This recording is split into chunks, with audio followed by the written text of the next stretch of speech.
مولاي صل وسلم دائما ابدا على حبيبك خير الخلق كلهم.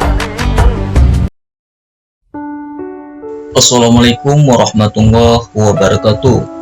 Sahabat Islam, kembali lagi ke channel Cinta Islam. Pada video kali ini kita akan menceritakan kisah Khalifah Umar berdialog dengan tanah. Namun sebelum lanjut, jangan lupa tekan tombol subscribe dan aktifkan lonceng notifikasinya. Sebagai khalifah, pastinya Umar memiliki sikap dan perilaku yang baik sehingga dijadikan sebagai pemimpin pada masa itu. Bahkan masih dikenal hingga sekarang. Kisahnya saat berdialog dengan tanah membuat banyak pertanyaan muncul. Tanah merupakan tempat yang sekarang ini kita pijak. Dalam ilmu ilmiah, tanah merupakan salah satu benda mati yang tidak memiliki sisi sebagai makhluk hidup, seperti berbicara. Namun, dalam kisah ini, apa yang dilakukan tanah di luar dugaan umat manusia? Ayah Abdullah bin Ilyas pernah bercerita bahawa di suatu hari, Umar bin Abdul Aziz sedang mengantarkan jenazah salah satu keluarganya ke makam. Saat para pengiring meninggalkan makam itu, Umar dan satu sahabatnya masih berada di sisi makam tersebut. Sahabat itu mengatakan bahawa jenazah itu telah meninggalkan Umar. Tidakkah Umar juga ingin meninggalkannya? Kemudian Umar menjawab, jika ia juga ingin meninggalkan jenazah itu. Tapi makam yang ada di belakangnya seolah-olah memanggilnya dan mengatakan apakah Umar tidak ingin mengetahui apa yang dilakukan tanah atau makam itu pada orang yang dicintai itu. Tanah itu mengatakan jika ia telah mengoyak-ngoyak kain kafan, mencabik-cabik tubuhnya, mengunyah dagingnya dan menghisap darahnya. Tanah kembali bertanya apakah Umar tidak ingin tahu mengenai apa yang telah dilakukannya pada anggota tubuh jenazah tersebut. Kemudian tanah menjelaskan bahawa ia telah mencabut kedua telapak tangannya satu persatu dari tulang hastanya. Kedua tulang hastanya dicabut dari tulang lengan atasnya dan kedua lengan di atasnya dicabut dari tulang pundaknya. Bahkan ia juga mencabut kedua tulang pangkal paha satu persatu dari kedua pahanya.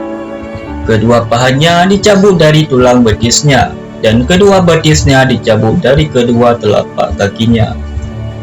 Saat Khalifah Umar berbicara dengan tanah, itulah Umar menangis dan mengatakan bahawa bukankah dunia itu fana? Orang mulia bisa dihina, orang kaya bisa jadi miskin, orang muda akan menjadi tua, dan orang hidup akhirnya akan mati juga. Berdasarkan kisah dialog Khalifah Umar dengan tanah, bukanlah kemampuan Khalifah Umar yang menjadi titik fokusnya, melainkan kehidupan manusia di alam kubur. Dalam Islam, kita mengenal beberapa kehidupan setelah akhirnya berada di kehidupan yang hakiki, yakni kehidupan di akhirat, surga atau neraka. Namun, sebelum mencapainya, kita harus hidup terlebih dahulu di kehidupan dunia. Setelah kita tiada, maka kita akan memasuki alam kubur. Di alam kubur, tidak ada yang bisa membantu selain amalan kita di dunia. Pastinya, kita sudah tahu bahawa di alam kubur kelak, Malaikat Munkar dan Nakir akan memberikan beberapa pertanyaan mengenai keimanan kita. Seperti apa Tuhan kita, siapa Rasul kita, apa kitab kita, dan lain sebagainya. Jika kita menjawabnya di dunia, maka akan terasa sangat mudah. Tapi apakah kemudahan itu masih bisa kita rasakan jika kita menjawabnya di alam kubur? Apabila selama kita hidup tidak menjalankan perintahnya atau justru melakukan larangannya, maka kita akan kesulitan bahkan tidak dapat menjawabnya. Akhirnya, kita akan mendapat siksaan di alam kubur. Seperti yang telah disampaikan oleh tanah itu, betapa mengerikannya jika hal itu terjadi pada kita dan orang-orang tersayang. Oleh karena itu, sudah seharusnya kisah ini menjadi pelajaran bagi kita untuk menjadi manusia yang lebih baik lagi. Dan jangan lupa untuk senantiasa mengingatkan orang lain di dalam kebaikan. Demikianlah pengalaman Khalifah Umar berdialog dengan tanah yang dapat kita ambil hikmahnya. Wallahu a'lam bishawab. Assalamualaikum warahmatullahi wabarakatuh.